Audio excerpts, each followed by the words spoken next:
Hello and welcome to Tech Raven. I'm Nigel, and if you've recently bought or if you own a Roland TD-27KV2 electronic kit like this one, this video is for you because I'm going to be going through some absolutely must-have upgrades that are going to take this kit from a good kit to a great kit.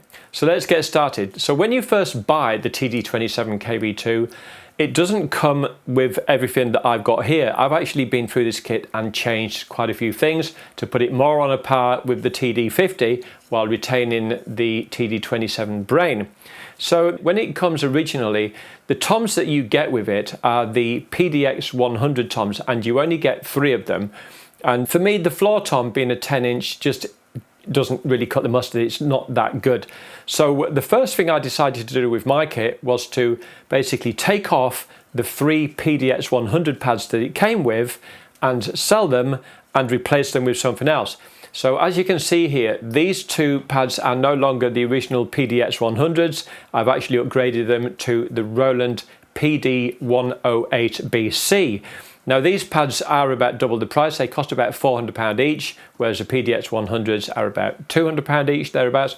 But for me, even though both the PD108 and the PDX 100s are both 10-inch, these ones are actually better for me because they've got a deeper shell, they've got this extra hoop around the bottom, and they're finished in BC, which is the black chrome finish. So this black chrome finish matches this Roland digital snare that I've got, so it just looks better.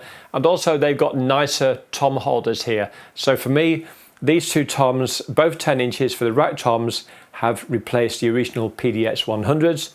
Apart from the cosmetic looks, there's a slight improvement for the rim triggering, but that's about it. And they're also made in Japan instead of being made in Malaysia, which is where the PDX 100s are made. So that's the first upgrade I did, was to basically change those 2. So then the original PDX 100 that came as a floor tom, I got rid of that and I replaced it with a PD128BC.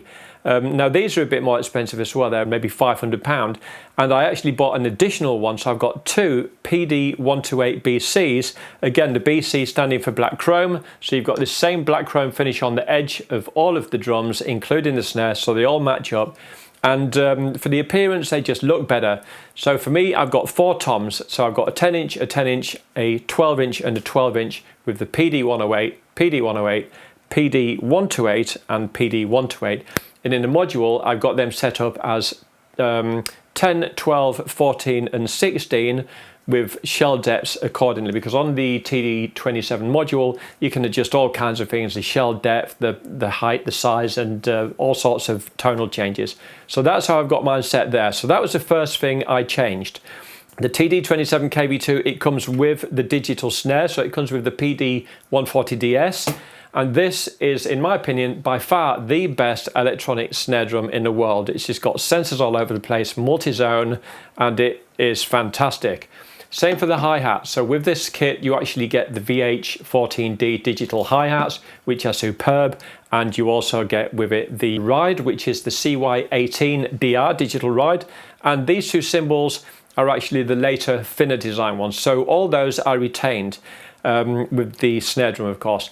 Now this little cymbal in the middle that you can see is a CY5, which I basically use as a splash cymbal, and I bought this second-hand off eBay. So with this cymbal and the arm and the holder, it was about £65, so they're not very expensive. But I just wanted that there as a splash, and that is the CY5 that I added. Also over here, I've actually got a PD8 Roland pad. Now these are cheap on eBay. They go for about £20, £25. They're not very expensive at all. You will need the little bracket adapter to mount it onto your drum frame. I've actually got a cowbell on there at the moment, but sometimes I switch it and I'll have a china or sometimes even another kick pedal for the old, so you can get a lot more going on with the kick if you so desire. So you can assign to that anything you want. So that's why I decided to put that there. With the kick drum down at the bottom, the original kick drum it came with is the KD10, or was the KD10 in this instance. Now the KD10 is kind of like a tower, and it's fine, it feels okay, but they do tend to wobble side to side. So I would recommend upgrading the KD10 to either a used KD120, like what I've got here, or one of the brand new KD140s, or a used KD140. So a used KD140 generally goes for around about 550 to 600 pound in very good condition. New, they're about 1,000, so they're quite expensive. Or the KD-120, which is the predecessor to the 140, they go for about 280 pounds in the UK. Now the difference between the 120 that I've got here and the 140 is my one has actually got a 12-inch mesh head on it, whereas the 140 has got a 14-inch mesh head. So the 140 will feel a trifle, and I do mean a trifle because I've tried them both side by side, more like an acoustic drum shell, should we say, with a regular drum head on it from the likes of Evans or Remo. Now, while I'm talking about the kick pedals, a lot of people that use electronic drums, they're obsessed with the beaters and not having the felt side of the beater hit the mesh head. Now, let me sort of put this to bed once and for all. Because I don't know why, but Roland users, they seem to be obsessed with trying to get their heads to last forever. They want them to last like 100 years. So I wouldn't worry too much about that, because if you find that the felt on your beater does start to wear out the mesh head, well, guess what? After a couple of years, just replace it, because acoustic drummers do that all the time. You know, this is why like Evans and Remo, they sell millions of heads because drummers replace them constantly because they're getting worn out by the sticks. But for some reason, electronic drummers seem to think the mesh heads are going to last forever, and I can't quite get my head around that. But the flip side to that coin is, I would always use the felt side of the beater, but I would use one of these Evans EQ patches. They come as round ones, or they come as elongated ones if you basically have a double pedal. Evans do actually do two types of these, so I will put a link in the description below on Amazon to make sure you can look at the right one, because these ones that I've got here, they're actually like a thin rubber. It's a couple of millimeters thin, and it's quite rubbery and spongy. Whereas the other ones are just very thin plastic that are designed to go on a regular acoustic batter head, and they're not the ones you want. These are the ones you want. So you can stick these onto the regular Roland mesh head here, and then use the felt side of the beater, and you don't have to worry about the mesh head wearing out because it's got this little protective sticker on it. Now, apart from protecting the head, this has got another advantage. It's slightly thicker than the other Evans one. It's a couple of mil thick, and it's soft rubber, so it gives you a little bit more springiness.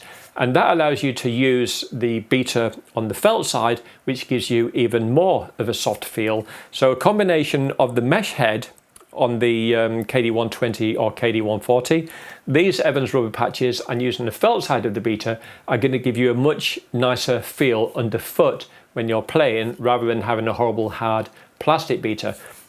Now, with the pedal I've got here, it's a Tama Dynasync, and it's only got a felt beater, a regular circular one anyway, so I don't have the option of spinning it around to the plastic side, but I do have a Yamaha pedal that's got a reversible two-way beater, and I just hate using the plastic side. It just feels too hard, and it's too loud, and pretty, yuck, not very good at all.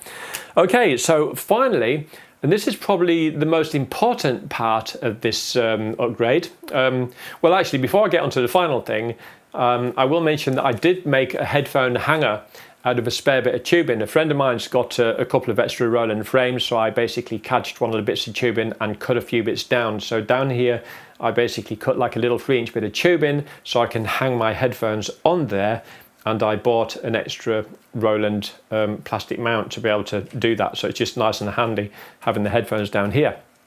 So the most important bit is, as you can see, my module is mounted on this long bar.